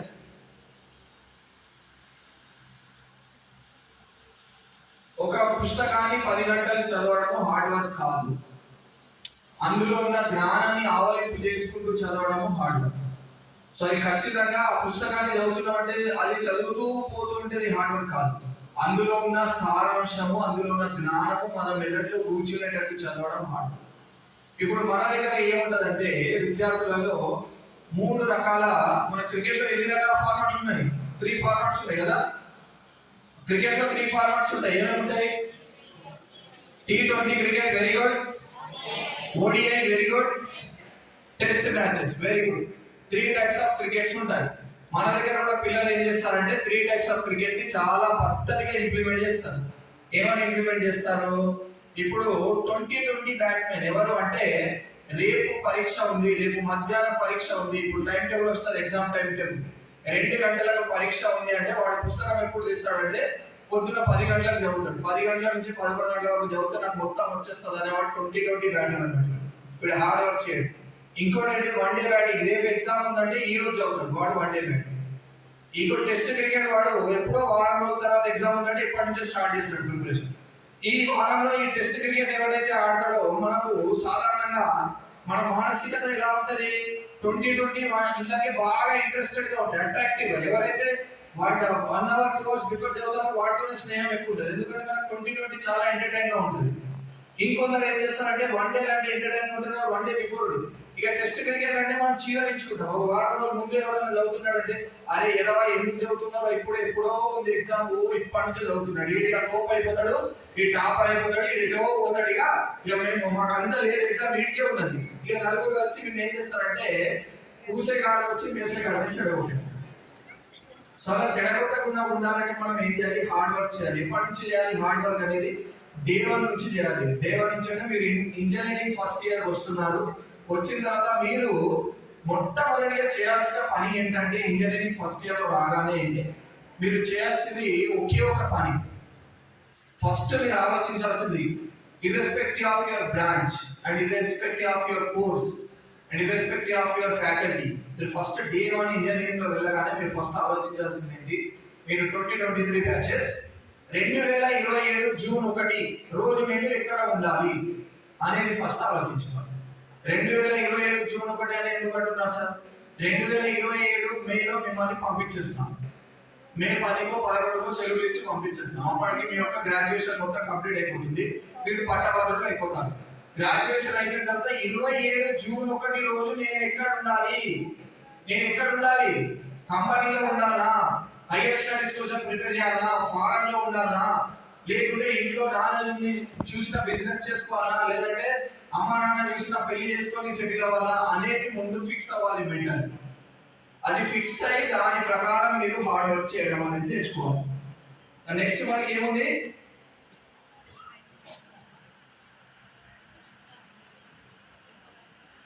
హార్డ్ వర్క్ తర్వాత ఏముందా? కైండ్నెస్, దయ. ఈ దయ గురించి మనము ఇంతకుముందే కరోనాలో మాట్లాడుకున్నాం కదా. ప్రతి వారి పైన మనము దయను కలిగి ఉండాలి. ఎలా ఉండాలి? మనము దయను కలిగి ఉండాలి.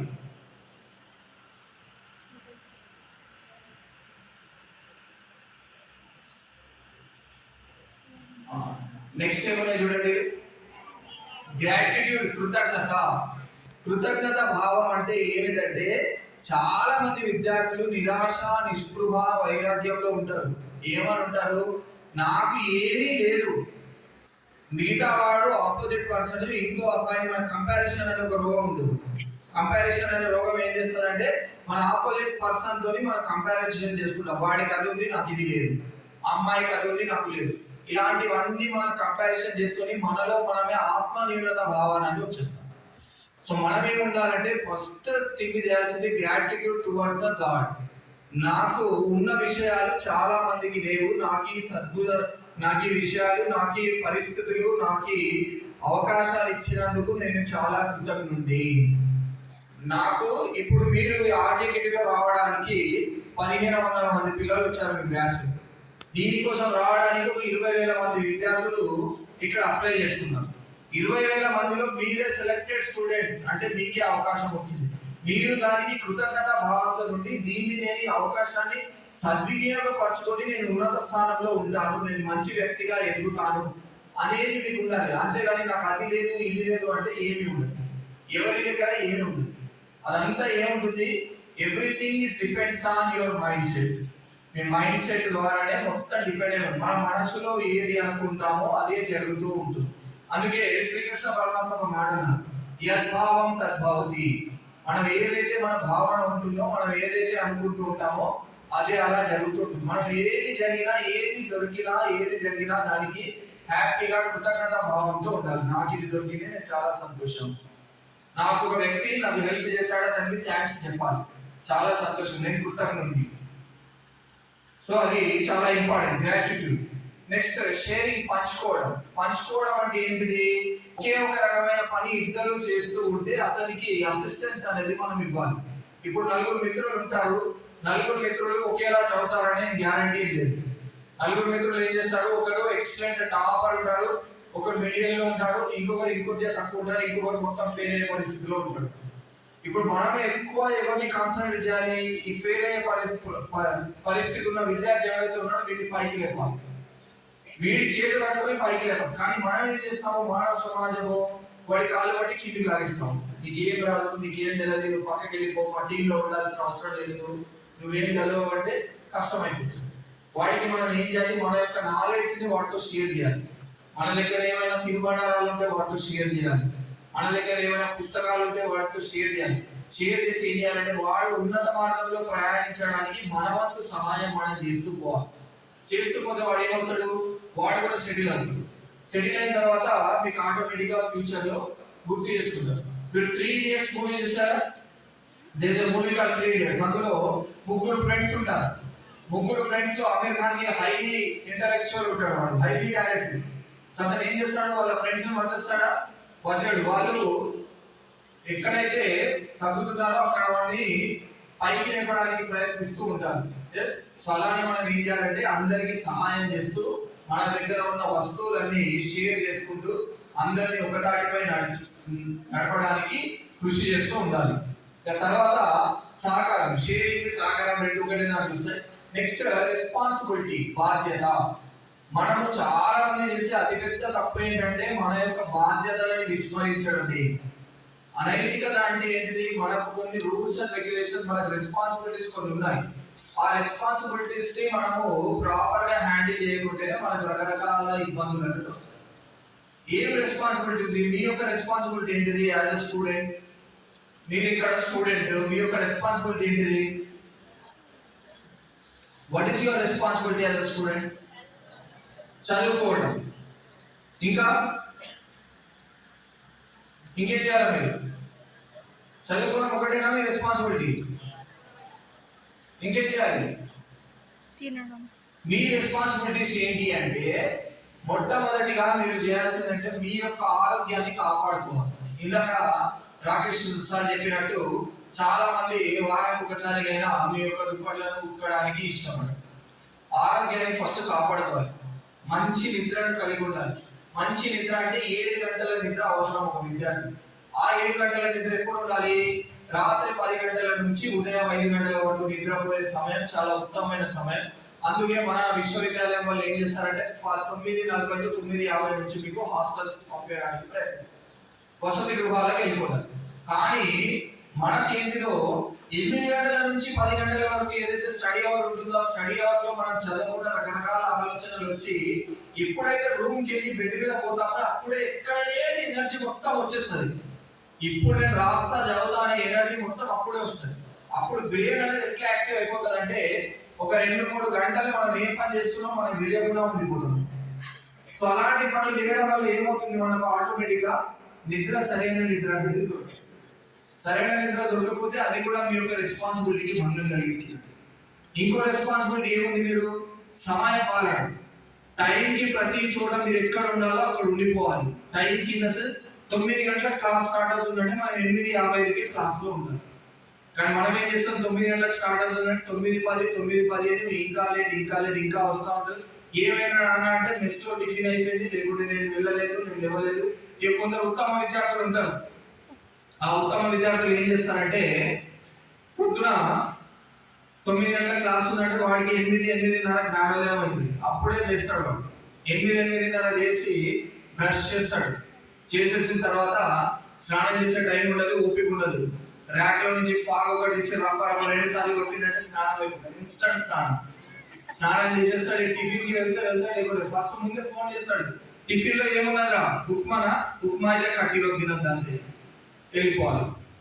చపాతీ ఉందా, మంచిగా లేదా, మిగిలినా లేదా? చపాతీ మిగిలిన అయితే గోళ మిగిలేదంటే ఇంటికి అంతే క్లాస్కి. సో ఇలాంటి ఉత్తమ విద్యార్థులు ఉంటారండి. సో ఇది కూడా బాధ్యత రహితం.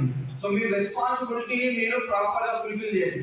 రెస్పాన్సిబిలిటీ అనేది చదువుకోవడం ఒకటే కాదు, మీ యొక్క డైలీ రొటీన్స్ ఏవైతే ఉన్నాయో ఆ డైలీ రొటీన్స్ ఇన్ టైం లో ప్రాపర్ గా చేయడమే మీ యొక్క రెస్పాన్సిబిలిటీ. ప్రతి పని ఉదయం నిద్ర లేవడం నుంచి రాత్రి పడుకునేంత వరకు చేసే ఏదైతే కార్యక్రమం ఉంటుందో ఆ ప్రతి కార్యక్రమం చాలా బాధ్యతగా, ఇది నేను చేయాలి, ఇది ఖచ్చితంగా చేయాల్సిన పనే అని బాధ్యతగా మీరు చేస్తే ఆటోమేటిక్ గా మీ జీవితం అనేది మంచి మార్గంలో ప్రయాణించడానికి అవకాశం ఉంటుంది. కానీ మనం అలా చేయము. 1 to 2 లంచ్ అవర్ అని చెప్తే మీరు ఏం చేస్తారు? 1 o'clock క్లాస్ అయిపోయిందంటే ఆడుతూ పాడుతూ వెళ్ళి మంచిగా ప్రశాంతంగా అక్కడ ఫోన్లో చూసి తిని 2 గంటలకు క్లాస్కి రమ్మంటే 2 బాబు వస్తారు. ఇక సారిగా లూజ్ ప్యాకెట్ ఉన్నాడు అనుకోండి, నాలుగు నేను పిల్లలకి ఎక్కువ ఏమన్నాను, 4 లూజ్ ప్యాకెట్ ఉన్నాడు అనుకోండి, ఇక మంచిగా ఆడుకుంటుంది. 2 బాగు పోయినా సార్ ఏమన్నాడు, మనం ప్రశాంతంగా పోవచ్చు. ఆ మధ్య కాలంలో ఏం చేస్తారంటే కొందరు ఉత్తమ విద్యార్థులు ఉంటారు, చిన్నపాటి కుడుకు కూడా తీసుకొని వస్తారు. తినగానే మనకు బెడ్ గుర్తొస్తూ ఉంటది, అలా ఆవలింతలు వచ్చేస్తూ ఉంటాయి. ఆవలింత రాగానే అలా వెళ్ళి ఒక 10 నిమిషాలు పడుకుంటారు, అలానే అయిపోతుంది, రెడీ అయిపోతుంది. ఇంకా లేవబుద్ధిగా. సో ఇలాంటి పద్ధతి. ఇక ట్రస్ట్, నమ్మకం ఏం చేస్తుంది? మనం ఒక 2 వ్యక్తులతో లేదా ఒక పనితో ముడిపడి ఉన్నాము అంటే ఆ వ్యక్తి ఈ పని చేయగలడు అని ఇంకో వ్యక్తి భావించడాన్ని నమ్మకం అని అంటారు. సో మీరు ఏదైనా పని కనుక తీసుకుంటే నమ్మకంగా ఉండాలి. మీకు ఏదైనా ఒక రెస్పాన్సిబిలిటీ ఇచ్చారు, క్లాస్ లో రెస్పాన్సిబిలిటీ ఇచ్చారంటే కొన్ని కాన్ఫిడెన్షియల్ ఇష్యూస్ ఉంటాయి. Confidential issues in the sense అవి వేరే వాళ్ళకి చెప్పకూడదు. అవి మీ పరిధిలో, మీ యొక్క ఉపాధ్యాయుని పరిధిలోనే ఉంటాయి. మీరు ఏదైనా ఒక ఆఫీస్కి వెళ్తారు, ఏదో కంపెనీకి వెళ్తారు, ఒక ప్రాజెక్ట్ చేస్తూ ఉంటారు, అక్కడ కొన్ని కాన్ఫిడెన్షియల్ ఇష్యూస్ ఉంటాయి. అవన్నీ మీకు మాత్రమే మీ మీద నమ్మకంతో వాళ్ళు చెప్తారు. ఆ నమ్మకాన్ని వమ్ము చేయకుండా ఉండాలి. మీరు ఏం చేయాలి? దాన్ని ఏ విషయం అయితే కాన్ఫిడెన్షియల్ ఉందో ఆ విషయాన్ని చాలా జాగ్రత్తగా కాపాడుతూ, ఏ విషయం అయితే నలుగురికి చెప్పేది ఉంటుందో ఆ విషయాన్ని నలుగురికి చెప్తూ మీరు చాలా పద్ధతిగా మసిలిపోవాలి. అంతేగాని కాన్ఫిడెన్షియల్ విషయాలన్నింటినీ తీసుకెళ్లి వాట్సాప్ గ్రూప్ లో పెడతా అంటే అప్పుడు ఏమవుతుంది? మీ యొక్క ఉపాధ్యాయుడు లేదా మీ యొక్క అధికారులు మిమ్మల్ని ఏం చేస్తారో ఆటోమేటిక్ గా మిమ్మల్ని ఒక తిట్ల పురాణం అనే దండకం కొడుతుంటే ఆ దండకం పట్టుకొని మిమ్మల్ని తిడుతూ ఉంటారు. So trust is very important. Trust అంటే ఏంటిది? ఒక వ్యక్తి ఒక పని చేయగలడు అనే నమ్మకంతో మీ దగ్గరకు వచ్చినప్పుడు అతని యొక్క నమ్మకాన్ని నిలబెట్టుకునేటట్టు మీరు ప్రవర్తించాలి. అతని నమ్మకాన్ని వమ్ము చేయదు. ఇప్పుడు మీ ఫ్రెండ్స్ తో కూడా ఉంటారు. ఒక 2 ఫ్రెండ్స్ ఏం చేస్తారంటే కొన్ని సీక్రెట్స్ ఇంకో ఫ్రెండ్ చెప్తా ఉంటారు. ఈ రెండో ఫ్రెండ్ ఏం చేస్తాడు? కొందరు ఆ సీక్రెట్ లానే ఉంచుతాడు. ఇంకో ఫ్రెండ్ ఏం చేస్తాడు? ఆ రెండో ఫ్రెండ్ సీక్రెట్ ని 3వ వ్యక్తికి చెప్పేస్తాడు. ఆ 3వ వ్యక్తి ఏం చేస్తాడు? ఇంకో 4వ వ్యక్తికి చెప్తాడు. ఆ సీక్రెట్ కాస్త ఏమైపోతుంది? సీక్రెట్ అవుతుంది, అదిగా కాదు, అది కాస్త బట్టబయలు బహిరంగ రహస్యం అయిపోతుంది. అది మొత్తం ఏముంటుంది? బహిరంగం అయిపోయేసరికి మనకి దానివల్ల కొన్ని అనర్థాలు, అపార్థాలు జరిగే అవకాశాలు ఉన్నాయి. ఇవన్నీ జరగకుండా ఉండాలంటే మనం ఏం చేయాలి? నమ్మకంతో ఏదైనా ఒక విషయం చెప్తే దాన్ని అంతే నమ్మకంతో జాగ్రత్తగా కాపాడితే అందరికీ మంచిది. సో ఇవి మనకు 10 ఎథికల్ వాల్యూస్. ఇవే కాకుండా మనకు చాలా ఉన్నాయి.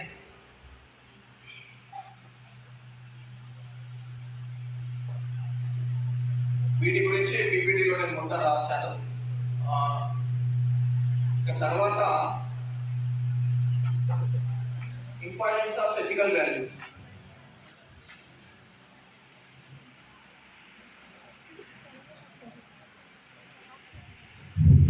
Importance of ethical values. అసలు ఈ ఎథికల్ వాల్యూస్ మనం ఫాలో అవ్వడం వల్ల మనకు వచ్చే లాభ నష్టాలు ఏంటి, అసలు ఎందుకు ఫాలో అవ్వాలి ఎథికల్ వాల్యూస్?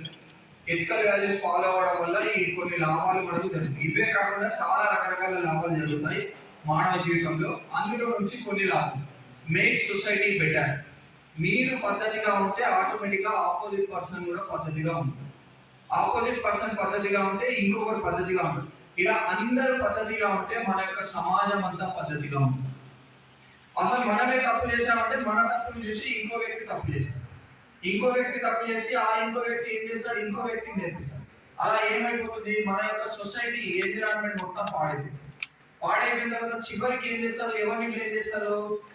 చివరిలో ఎవరైతే తప్పు చేస్తారో వాడిని బ్లేమ్ చేస్తారు.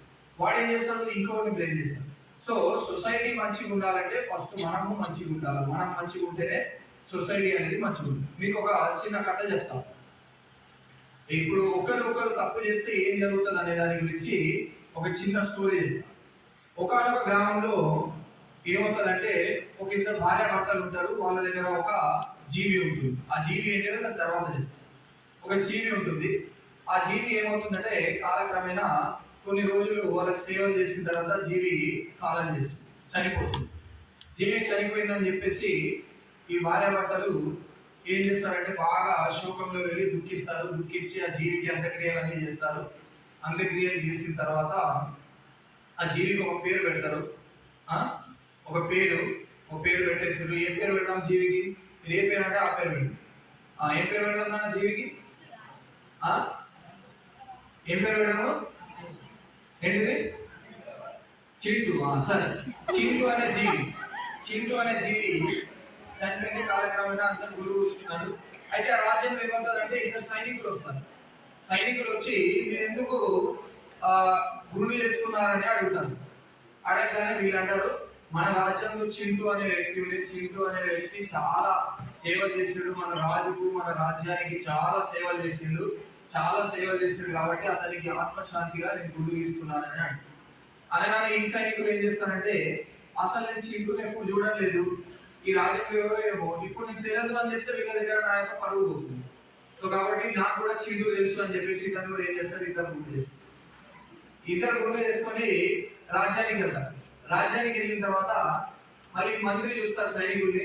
మంత్రి చూసి ఏమైందా నాన్న అని అంటే, చింటూ అనే వ్యక్తి మన రాజ్యానికి చాలా సేవ చేసిండు, అతను చనిపోయినాక అతని ఆత్మశాంతిగా నేను గుడి చేసుకున్నాడు. మంత్రి ఆలోచిస్తాడు, నాకు తెలియదు అని చెప్తే ఆటోమేటిక్గా వీళ్ళ దగ్గర చిన్నతనం అయిపోతుంది. నేను కూడా గుడి చేస్తాను, ఇతను కూడా గుడి చేసుకున్న తర్వాత మంత్రి రాజు దగ్గరికి వెళ్తే రాజు ఏం చేస్తాడంటే మంత్రిని అడుగుతారు, ఏమైందా అంటే, చింటూ అనే ఒక వ్యక్తి ఉండే, అతను మన రాజ్యానికి మనకు చాలా సేవలు చేస్తాడు, అందుకే అంత ఆత్మశాంతికి ఇచ్చేస్తాడు. రాజు కూడా ఆలోచిస్తాడు, చింటూ అనే వ్యక్తి ఎవరో నాకు కూడా తెలియదు, తెలియనప్పుడు నేను ఆటోమేటిక్గా నేను తెలియదంటే నా పరువు పోతుంది, ఇతను కూడా గుర్తు చేసుకోవడానికి ఇస్తాను. అందులో రానిచ్చి ప్రభు ఏం చేస్తున్నారు మీరు అంటే అప్పుడు అంటారు. అన్న తర్వాత ఇలా జరిగింది చింటూ కథ ఇంకా కొత్తది అనగానే రాణి ఏమంటది, అసలు ఈ చింటూ ఎవరు నాకైతే తెలియదు, ఎవరు చెప్పారు మీకు అని అడుగుతున్నారు. రాజు ఏమంటాడు, నాకు మంత్రి చెప్పాడని అంటాడు. మంత్రికి ఎవరు చెప్పారు అంటే మంత్రి చేసి సైనికులకు ఎవరు చెప్పారు? సైనికులకు ఆ గ్రామంలో ఉన్న ఇద్దరు వ్యక్తులు చెప్పారు, ప్రజలు. ఆ ప్రజలను పిలిపించుకొస్తారు. ఆ ప్రజలను పిలిపించుకొచ్చి అసలు చింటూ అనే వ్యక్తి ఎవరు నాన్న అని అడగగానే ఆ వ్యక్తి ఏమంటాడంటే, చింటూ అనే వ్యక్తి ఎవరో కాదు, మా ఇంట్లో ఉండే గాడిద. ఈ గాడిద రాజుకి చాలా సేవ చేసింది, ఇన్ని రోజులు సేవలు చేసి కాలం చేసింది కాబట్టి మేము శోకంలో ఇలా చేసామని. సో దీనివల్ల ఏమవుతుంది, ఒకరు చేసిన తప్పు ఆటోమేటిక్ గా వీళ్ళు చేసిన తప్పు ఎటువంటి వీళ్ళు ఫస్ట్ స్టార్టింగ్ లోనే ఈ ప్రజలు గాడిద అని చెప్తే వాళ్ళు గురి చేసుకున్నారా కాదు. వీళ్ళు చేసిన తప్పు ఎవరికి ట్రాన్స్ఫర్ అయింది? సైనికులకు ట్రాన్స్ఫర్ అయింది. సైనికులు చేసిన తప్పు ఎవరికి ట్రాన్స్ఫర్ అయింది? మంత్రికి ట్రాన్స్ఫర్ అయింది. మంత్రి చేసిన తప్పు రాజు దగ్గరికి ట్రాన్స్ఫర్ అవుతుంది. సో ఏమవుతుందంటే, మన సమాజం బాగుండాలి అంటే ముందు ఎవరు బాగుండాలి? మనం బాగుండాలి. మనం తప్పు చేయకుండా ఉంటే ఆపోజిట్ పర్సన్ ఆటోమేటిక్ గా తప్పు చేయదు. మనమే ముందు తప్పు చేస్తే ఆపోజిట్ పర్సన్ కి తప్పు చేసే అవకాశాన్ని మనం ఇస్తున్నాం. ఎందుకు ఇస్తున్నాము? తప్పు చేసినా ఏం జరగదు అనే ఒక కాన్ఫిడెన్స్ ఒకటి వస్తుంది. తప్పు చేసిన తర్వాత దీని వల్ల వచ్చే పర్యవసనం ఏముంటుంది అని తెలియనితనం ఒకటి ఉంటుంది. ఇవన్నీ జరగడం వల్ల ఏమవుతుంది, మనకు సొసైటీలో ఇబ్బందులు వచ్చే అవకాశం ఉంది. అలాంటి అవకాశం రాకుండా ఉండాలంటే మనం హ్యూమన్ ఎథికల్ వాల్యూస్ ని ఫాలో అవ్వాలి. Next, treat everyone equally. అందరినీ సమానంగా ట్రీట్ చేయాలి. రాజు, మంత్రి, ధనిక, పేద అందరూ సమానం. అన్నమయ్య గారు ఏమన్నారు, బ్రహ్మం ఒక్కడే, పరబ్రహ్మం ఒక్కడే, అందరూ ఒకటి, అందరూ ఒకటి. అందరినీ ఈక్వల్ గా మనం ట్రీట్ చేయాలి. అది ఈక్వల్ గా ట్రీట్ చేయడం ఎప్పుడు అవుతుంది, అందరు ఎథికల్ వాల్యూస్ ని ఫాలో అయ్యి అందరు సన్మార్గంలో నడుస్తుంటే అందరూ ఒకేలా కనిపిస్తారు. కొందరు సన్మార్గంలో నడిచి కొందరు దుర్మార్గంలో నడుస్తుంటే ఆటోమేటిక్ గా ఈ దుర్మార్గంలో నడిచే వ్యక్తికి సన్మార్గమైన వ్యక్తి నచ్చడు, సన్మార్గంలో నడిచే వ్యక్తికి దుర్మార్గమైన మార్గంలో నడిచే వ్యక్తి నచ్చడు. సో అందరూ ఒకే మార్గంలో నడిస్తే అందరు ఈక్వల్ గా ఉంటారు. Succeed in your work. మీరు ఏదైతే పని నీతి నిజాయితీతో చేస్తారో మీ యొక్క పనిలో మీకు సక్సెస్ అనేది వస్తుంది. ప్రకృతి అనేది సహకరిస్తుంది. మీరు ఎప్పుడైతే ఏదైనా కార్యక్రమం ధర్మబద్ధంగా, న్యాయబద్ధంగా, నిజాయితీతో చేస్తారో అప్పుడు ప్రకృతితో పాటు మీకు భగవంతుడు కూడా సహాయం చేస్తారు. సో దాన్ని మనం సక్సీడ్ అని అంటాం. పోకిలో ఒక డైలాగ్ ఉంటుంది, అల్టిమేట్ లివింగ్ ఆఫ్ లైఫ్. రాజా గారు ఒక మాట అంటారు, పోకిరి సినిమా చూస్తున్నా మీరు, అల్టిమేట్ లివింగ్ ఆఫ్ లైఫ్, దేశం కోసం బతకడం, నీతి న్యాయం ధర్మం కోసం బతుకుతున్నాడు నా కొడుకు, నేను ఇప్పుడు చనిపోయినా ఏం ప్రాబ్లం లేదు, అలా జీవించాను. Improving decision making. Decision making అంటే మీకు మంచి చెడులు రెండు తెలిసిన తర్వాత ఏ పని చేయాలి, ఏ పని చేయకూడదు, ఆ పని ఎందుకు చేయాలి, ఎందుకు చేయకూడదు అనే జ్ఞానం అనేది మీకు వస్తుంది. దానివల్ల ఏమవుతుంది, నిర్ణయాలు తీసుకునే జ్ఞానం అనేది మీకు పెరుగుతుంది. డిసిషన్ మేకింగ్ స్కిల్స్ అనేది పెరుగుతాయి. Next, secure meaningful employment. So మీరు నిజాయితీగా పని చేశారనుకున్న ఆర్గనైజేషన్ లో ఆటోమేటిక్ గా ఏం చేస్తారు వాళ్ళు, మీరు ఈ వ్యక్తి మంచి ఉత్తమ ఎంప్లాయీ, ఇతన్ని మనం తీసేయద్దు, అతను వెళ్ళిపోతా అన్న మనం ఏం చేయాలి, 10,000 20,000 ఎక్కువ శాతం ఇచ్చానా ఇతన్ని ఉంచుకోవాలి, ఇతను మన దగ్గరే మన ఆఫీస్ లోనే పనిచేయాలి అనే భావనకు మీ యొక్క అధికారులు లేదా సుపీరియర్స్ వస్తారు. సో దాన్ని ఏమంటారంటే మనం సెక్యూర్ మీనింగ్ఫుల్ లైఫ్. మీరు ఆర్గనైజేషన్ లో వెళ్ళిన తర్వాత పనికిరాని పనులన్నీ చేస్తూ, లేకుంటే ఏమన్నా బ్రేక్ తీసుకుంటూ, లేదంటే ఏదైనా చేయమన్న పని ఇంటర్వ్యూ చేయకపోవడము, లేదంటే ఏదైనా తప్పు పనులు అవన్నీ చేశారు అనుకోండి, అప్పుడు ఏం చేస్తారు, మిమ్మల్ని ప్రేమగా పంపించేస్తారు. చాలు, మీ సేవలు మా యొక్క ఆర్గనైజేషన్ కి చాలా ఉపయోగపడ్డాయి, సో దీని ద్వారా మిమ్మల్ని ఇప్పుడు పంపించగలుగుతున్నాము, మిమ్మల్ని కోల్పోతున్నప్పుడు మాకు చాలా బాధగా ఉందని ప్రేమగా నవ్వుతూ చెప్పి మిమ్మల్ని పంపిస్తారు. నెక్స్ట్, ప్రొఫెషనలిజం గా ఉంటుంది. ఏదైతే మీరు నీతి న్యాయ ధర్మంతో ఎథికల్ వాల్యూస్ ని ఫాలో చేస్తారో మీరు ప్రొఫెషనల్ గా కూడా పైకి ఎదిగే అవకాశాలు చాలా ఎక్కువగా ఉన్నాయి. సో ఇవన్నీ ఎలా వస్తాయి మరి, వన్ డే వస్తాయా, రావు. ఎట్ ఏ టైం వస్తాయా, రావు. ఇవన్నీ ఎప్పుడు వస్తాయి, ప్రాక్టీస్ చేస్తే వస్తాయి. Practice makes man perfect. So ఏదైనా ఒక ప్రాక్టీస్ మనకు మన యొక్క అంతర్భాగం, మన జీవితంలో అది అలవాటుగా మారాలి అంటే ఒక పనిని 21 రోజుల పాటు నిరంతరంగా చేస్తే అది అలవాటుగా మారిపోతుంది. 21 రోజుల పాటు మీరు ఏదైనా ఒక మంచి పని చేయాలి, ఇది నా యొక్క జీవితంలో ఒక అలవాటుగా మారిపోవాలి, నేను మంచి దారిలో ఉండాలి అని అనుకుంటే ఒక పనిని నిర్ణయించుకొని ఆ పనిని 2 రోజుల పాటు నిర్విరామంగా చేయాలి. 21 రోజుల పాటు నిర్విరామంగా చేస్తే అప్పుడు ఏమవుతుందంటే మీ యొక్క పని అనేది అలవాటుగా మారిపోతుంది. అలవాటుగా మారిపోయి ఆ యొక్క పని మీ యొక్క జీవితంలో ఒక అంతర్భాగంగా మిగిలిపోతుంది. సో అది మీరు ఆటోమేటిక్ గా ఎవరు చెప్పినా చెప్పకున్నా, ఎవరు చేయమన్నా చేయకున్నా ఆటోమేటిక్ గా మీరే చేస్తూ పోతారు. ఎందుకు చేస్తూ పోతారు, మీరు ఆ పనికి హ్యాబిచుయేటెడ్ గా అయిపోతారు. సో అలా ఉంటుంది అన్నట్టు. సో మీకు ఇప్పుడు సెల్ ఫోన్ ఉన్నాయి, సెల్ ఫోన్ కి అందరు హ్యాబిచుయేటెడ్ కదా, మీకు ఎవరైనా నేర్పించారా, నేర్పించలేదు, కానీ మీరే నేర్చుకున్నారు కదా. సో ఏ పని అయినా సరే, మంచి పని అయినా చెడు పని అయినా మనం హ్యాబిచుయేటెడ్ గా ఉండాలి. సో ఇది మనకి ఈ రోజు ఎథికల్ వాల్యూ. సమయం ఉన్నదా, అయిపోయిందా?